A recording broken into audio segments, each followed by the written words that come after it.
Is your iPhone showing a cellular alert? Don't panic. Most of the time, it's just a network glitch, outdated settings, or a SIM issue. In this video, I'll walk you through simple fixes to get your service working again. Solution 1. Reinsert SIM card. Open Settings and toggle Airplane Mode on. Wait a few seconds, then toggle it off.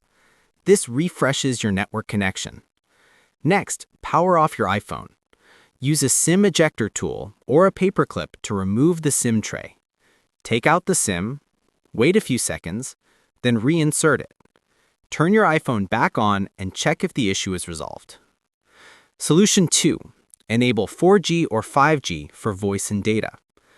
Go to Settings, Cellular, Cellular Data Options, Voice and Data. Select 4G or 5G for both voice and data to ensure you're using the fastest available connection. Solution 3. Manually select your network. Open Settings, Cellular or Mobile Service, then Network Selection. Turn off Automatic, wait a moment, then select your SIM name.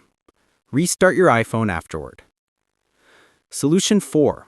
Reset network settings. Go to Settings, General, Transfer or Reset iPhone. Reset. Reset network settings. Confirm your choice.